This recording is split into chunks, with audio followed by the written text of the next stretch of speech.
ever told me about her trip to Morocco. She told me that she had many problems of communication with people from the deserts, despite she can speak three languages. Southeast of Morocco, in the desert, I found myself like in a place where no one could speak any other language than Tashkent, which is a Berber language.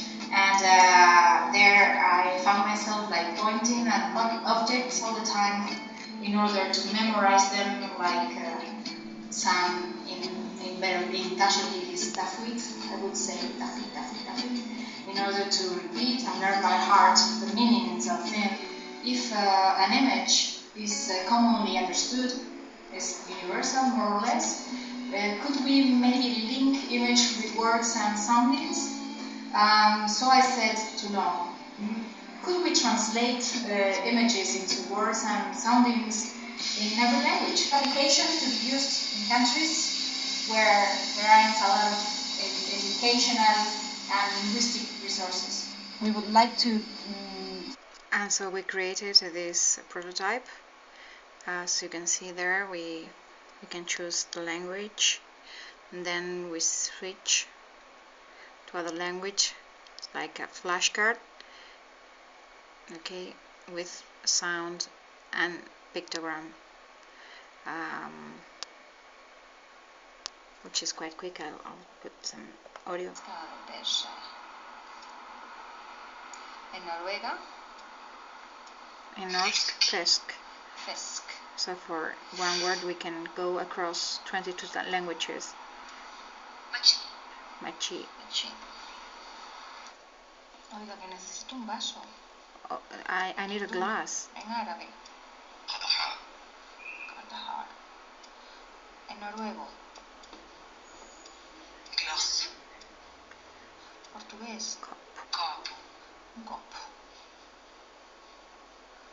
Bien. En polaco. Szkła. Wow. Szkła. En inglés.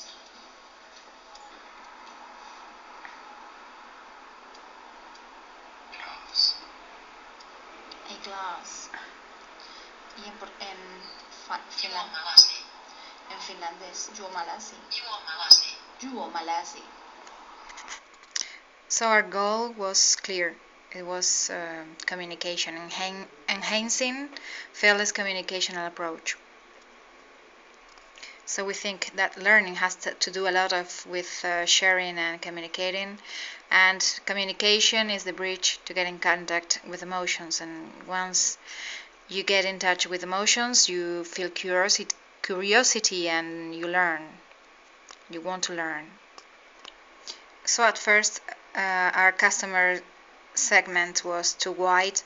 We had a customer segment that was meant for travelers or with people with impairments, speech and language impairments, which use a lot of these visual learning methods, and learners.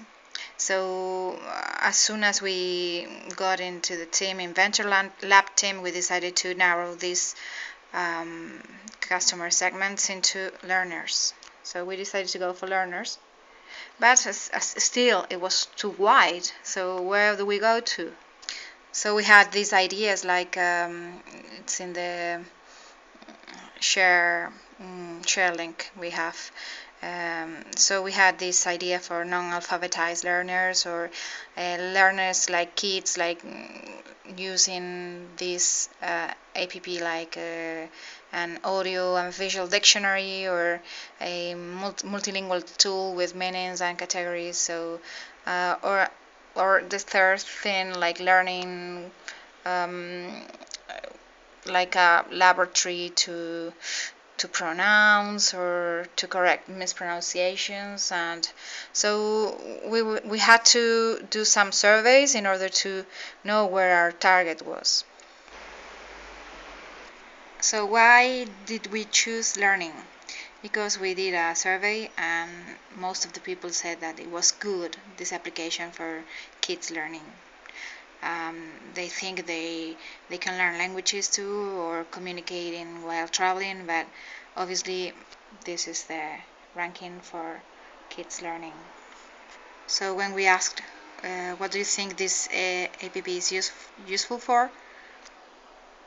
This is kids learning, and this is people traveling and communicational purposes, schools with speech and language impairment population and others. So if kids was our segment, kids learning languages, what age were they, and what features would they like parents and children and teachers to have these applications, and how much would they pay, and would they go for speed learning or slow learning? Speed is like touching, and it's like game, serious gaming. So we built in this link like pictozone.weebly.com, Pictozone like saying touch, and we offer 3 options. So we offer these 3 options in this pictozone.weebly.com, saying like Pictozone multilingual flashcards, the one you saw previously in this prototype, Pictozone visual dictionary, and Pictozone speed learning quid. Okay, this is the flashcard. I think it's in Swami Pinoise. So now you switch to another language. Sorry, I have this here. Cats. And this is Pictozone visual dictionary, which goes like an image where you can touch.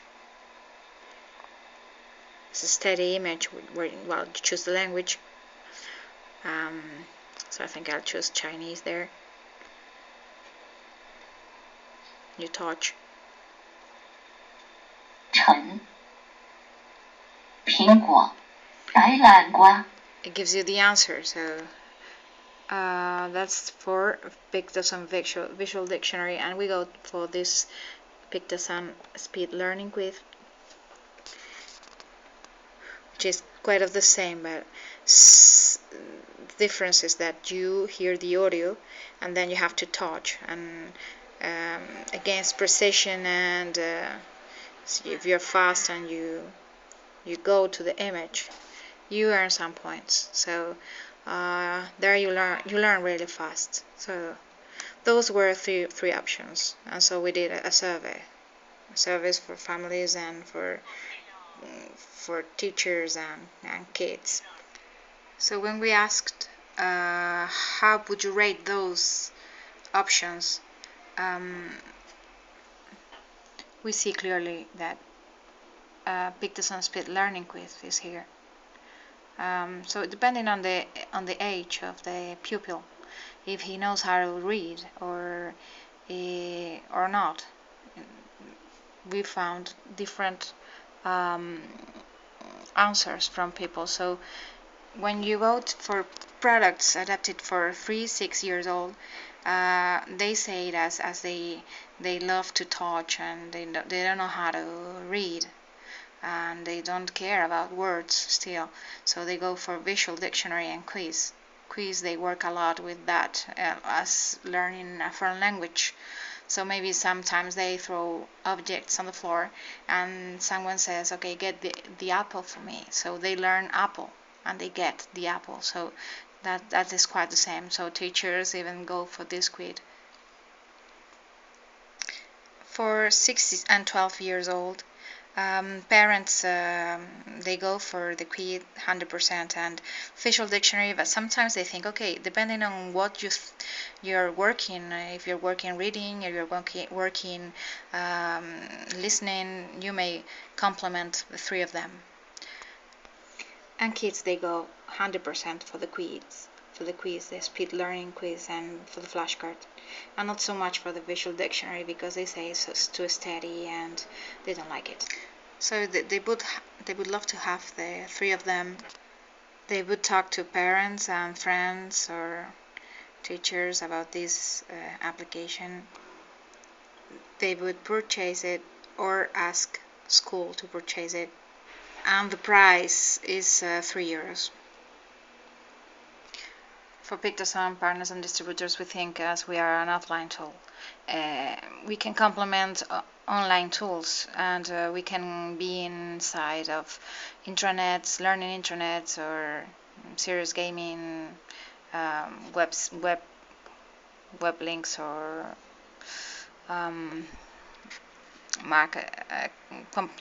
and the whole complementary online learning tools.